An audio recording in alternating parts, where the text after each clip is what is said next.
Hi. I stopped explaining at 70. Now, what the world am I talking about?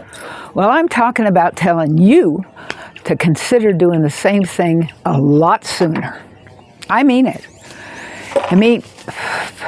We need to love ourselves. And too many people are too quick to keep that from happening. I do mean it. I mean, from the time you're a little one on up, there is always somebody telling you what to do, how to think, where to go, what advice, what kind of job to do, how to live. It just goes on and on and on. And you know, as far as I'm concerned, about the only people who really get to make their own decisions are musicians, until, of course, they get famous, and then everything's out the window. But the old guy, I used to be a kid when I remember they called the house the monkey house. I don't know why, but it was crazy. It was just college time, and there were all kinds of guys living there. And there's one guy over in the corner. He's always sitting there playing the guitar. Well, he finally became pretty famous, and I'm sure he had to change how he lived his life. That's what happens. Musicians, yeah. What about artists? It's kind of the same thing. It's the creative people that sit back and look early in life and go, they ain't for me. But they very often get sucked into career, social, all these different systems that we're supposed to follow. To happiness? Hardly. I had rheumatic fever as a child, and I didn't expect to live till between 35 and 50. So when I hit 50, I couldn't believe it. I mean, I really couldn't believe it. And what happened to me just before that, I met my husband. I was 48, he was 54. His statistics said he would live to be 58. He'd been exposed to Agent Orange for 4 years in Vietnam. He was there for a solid year, and then he flew in and out for another 3. And so and he had all kinds of problems because of that, because of being in the war. So I thought, well, we've got a good 2 years together. You know, that's what I should count on. I thought I was hoping to make it 50, and he was 54, 58, you know. Well, anyway, May 1st, it'll be 32 years. So you just never know. But one thing I learned right away with him is my ex-husband had left me after 10, 12 years of marriage, and I thought everything was good. I really did. I thought we were, we had a nice house. We had a swimming pool. I needed it because of back injury. I was a nice neighborhood, had an acre of ground. We were practicing the same faith. The only kid was involved was my boy, my youngest, and he was almost grown. We read the same books. We were both academics. I thought things were great. I was happy. And he got in a car wreck on the way to work, and it was a very, very short distance. He drove about 7-8 minutes to work, but he was T-boned. He pulled out onto the highway from the little neighborhood we lived in, and bang, he got hit. Went into the hospital, and unlike our faith, which was earth-centered, he was with a man who was very, very, very committed to being a Baptist, and he was playing those tapes all day long, and he got to thinking that if he had died, I would have gotten his $250,000 in savings that he had put away with this company.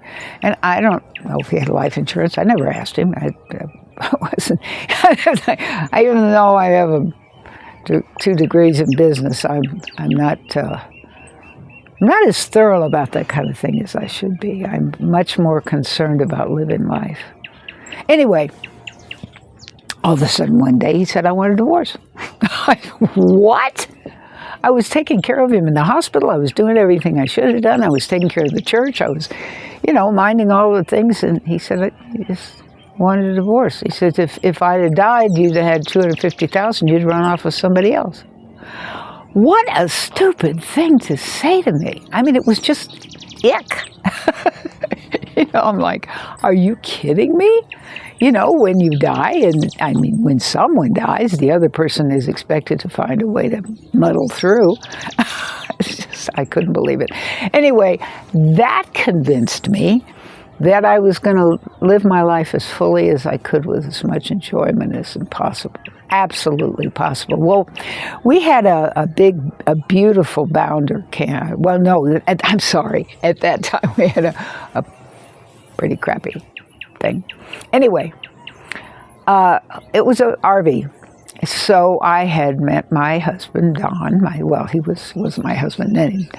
And we were going to go traveling again because of my faith. And I was going to be doing some lectures and things, trying to figure out what in the world happened to my husband. I couldn't figure out why he would all of a sudden want to divorce me. So his name was Roger, and my current husband's name is Don, who I've been with for 32 years. And Don said, let's travel. Let's go travel. So we did. And it was Roger's suggestion that we go travel. He wanted to work through whatever was going on with him. I never did quite figure it. It was so weird. We had so much in common. And we'd been through a lot with our faith, and it was weird. Anyway, so I started traveling with Don, and lo and behold, out of nowhere, there was this big issue with all the people of my faith. They were saying, "What are you doing robbing the cradle?" I'm like, "Excuse me?" The rumor started that I, who was 48, had run off with this man who was 54, but they all thought he was 38. Everybody thought he was 10 years younger than me, and he wasn't. He was 6 years older. But whose business was that anyway? In fact, he was 1 year and 1 day older than my ex. 1 year and 1 day older. And everybody thought he was 10 years younger than me, which would make him 16 years younger. And they just went on and on and on with this rumor mill about how I was running off with robbing the cradle. And whose business would it have been anyway if I had have taken up with a man 16 years younger? Maybe I needed that. Maybe I thought, wow, man, I'm going to make it to 50. I'm going to get myself a 30-year-old. I mean, whose business is it when you go through the heartache of being with he had just replaced my ring it'd been a few months, but it was a 10-year anniversary gift to take the stone that was my mother wore it for 48 years, and remount it by someone in our faith. I mean, it was so awful to be hit like that. And so I remembered what happened. And I remembered the response of people. And I remembered all of our traveling, and people said, "What are you doing this for?" Well, it was because I wanted to share the joy of finding a spiritual path that worked for me. I was happy. I'd been ordained, and I wanted to speak about it, So I did. And besides, I'd seen most of the world. The States. I've actually been in every state but Hawaii, and most of Canada and some of Mexico. So it was like, all right, let's do it. I'd always traveled as a child, so traveling was something I was used to. So we traveled. We traveled and we traveled and we traveled. And somehow I don't know how. I mean, he had a heart attack, he had heart surgery. I mean, all these things occurred as we were doing all of this. At one point, all of our income was cut off that we had agreed on from my ex. I mean, he just cut it off. He met us at one of our faith events. Most of them are outdoors because it's all about the earth. And he just said, no more. That's it. I had no way to get home. I had no money. I had no income. I mean, we had an agreement. We had a solid agreement. So we'd been through that, all of that, and finally I turned 70. 20 years longer than I ever thought I could possibly live. And I went to my husband and I said, my husband Don, and I said, I've decided I'm not going to explain myself to anyone from now on. And I haven't. You know, I just haven't. I bought a sewing machine that I'd always wanted. I'd always wanted a quilting sewing machine, and I bought one that was, I think, 30 years old, 20 years old. It was old. It had been refurbished. I had it for several years, and then one little tiny spring gave out. It was, and that was another thing that taught me. One little tiny spring gave out, and I couldn't use it anymore.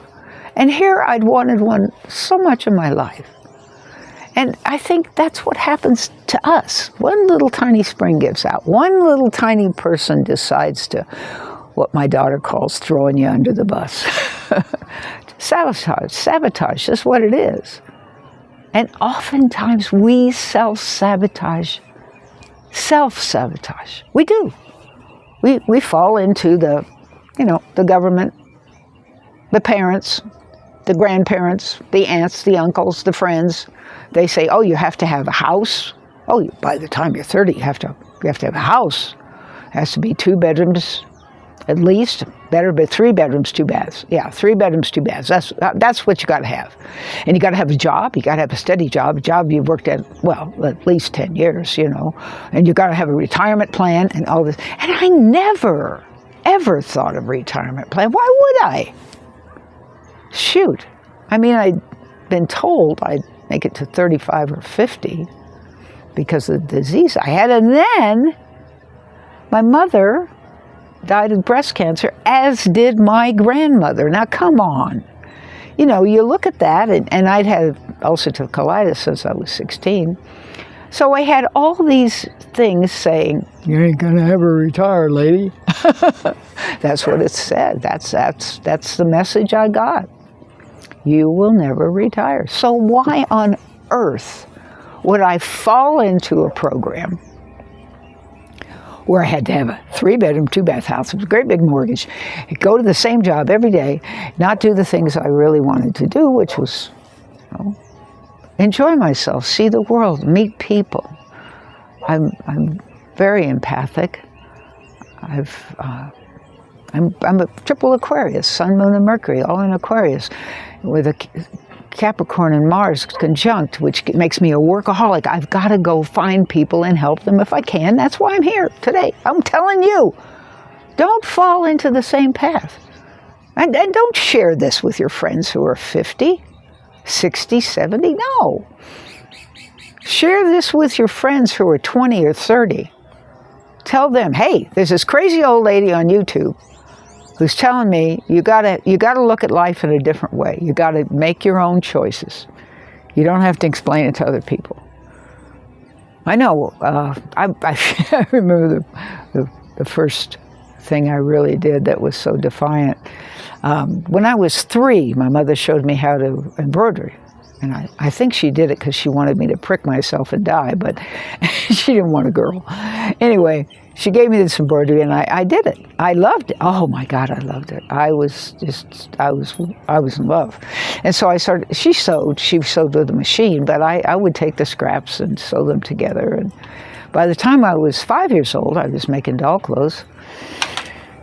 By the time I was 12, I was crocheting and knitting and really doing things with my hands. I told my parents when I was 3. I like art. Art is what I want to do art. And they just pounded me and pounded me and pounded me about not doing that because you'll never make a living. And it was just on and on. And Dad insisted I go into business, and he always wanted to go to business. He always wanted to go to college. And I was a good student. I loved school. It was a good opportunity to get away from my mother. I would go anything at school and after school classes and anything I could do at church to get away. So why would I, anyway, and I'll followed the path that most kids follow, and I went to business college. Owed a bunch of money when I got out of college, because he said he'd pay for it, and then he got sick and he said, I can't do it anymore after one semester of paying for it. And I went all the way through to a master's degree. I graduated about 6 months after he died. But he knew I was going to graduate, and I somehow felt like I had to give him that. But damn it, it's not what I wanted to study. I studied business, but I studied business for nonprofits, which I never really told him because he would have been very unhappy. And as soon as I got out of that, I went back to art school because that's what I really wanted. As soon as I got away from my mother, I wasn't studying art. That's what I wanted. And yet I still couldn't support my kids with that. So I waited tables a lot, 6.5 days a week, busted my body up, never took the vacations and rest and time with my friends and stuff that I should have. I dedicated myself to working as hard as possible. Not good, not the way to live. And now I live among Latins. Latins, oh my gosh, Latins are incredible. I lived in Mexico for 6 years, and now I've lived here in Ecuador for almost 13 years, and oh, it's so different. They don't put career first.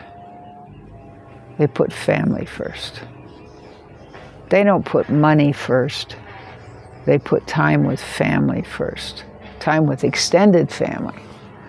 They don't mind at all bringing you into their extended family. It's the most beautiful thing. And if you have white hair, oh my gosh. First year I came to Mexico, it was 2006, and I had colored my hair. It was gray, but I had colored it kind of blondish. And I met 2 gals with about my age, and they both had gray hair, and I watched. That's why you want to not have to explain. Find things out for yourself. That's the whole point. So I watched these women, and man, everybody treated them with so much respect. When they said something, everybody turned and listened. And they were teachers, and their students listened. I mean, it was just amazing. And I said, this is crazy. I went home and I never colored my hair again. I went back the next summer. I was living in Arizona, and I went back to Mexico the next summer with my gray hair, and I enjoyed the same level of respect. And I thought, you know, what I have seen in the United States is people who are older and retired are scraping and scratching because it's so expensive. And of course, nowadays it's even more expensive. My daughter tells me can't find even a shack to rent for less than $2,000 a month. That's incredible. That is absolutely incredible. So I went back to Mexico and stayed in Mexico. I decided, you know, my retirement wasn't even $1,000 a month, my Social Security. So why would I want to live in the States if there's no way I could not have to work the rest of my life? I'd already worked so much. You know, don't explain to other people what you want to do and why. found a place for $150 a month. If we paid $150 a month to the landlord and put another $100 a month into repairs, we could stay there the rest of our lives. That was the deal. Didn't quite work out that way in truth, but that was the deal. And we put a lot of money into it. Put a lot of money into programs, got really actively involved in all kinds of things with our nonprofit. We built a community center, and oh gosh, we had so many kids we watched grow up. I mean, it was marvelous. We were extended family. We loved the couple we lived with. And when a house burned down, we had a family of 6 move in with us. It was great. It was great. It was family. It was different. I didn't listen to anybody. Nobody could tell me what to do because I made the decision to look at life from my standpoint, what I wanted to do, who I wanted to be. You should do the same. I mean it. Think hard about what you want to be, where you want to go, how you want to spend your time. Because it matters.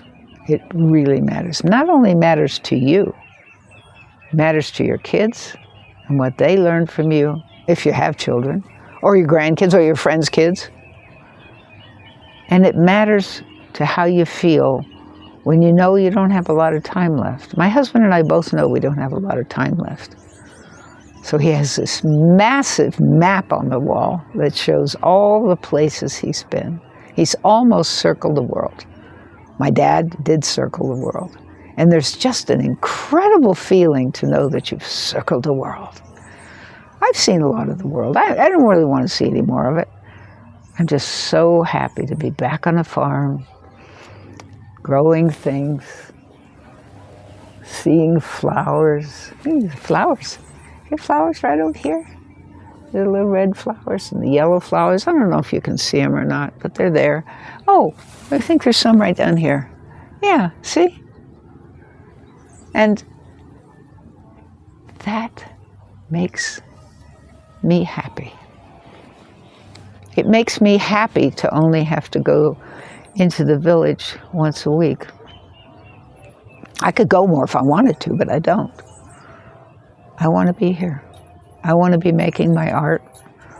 I want to talk to people online, people who think like I do, people who recognize that 3 bedrooms, 2 baths, and a big mortgage and a job you really don't want to do isn't the way to live your life. And I wanted the opportunity to share that with you. I hope it was important, but maybe not, maybe so. Anyway, if you made it this far, thank you. If you got a question, leave it down below.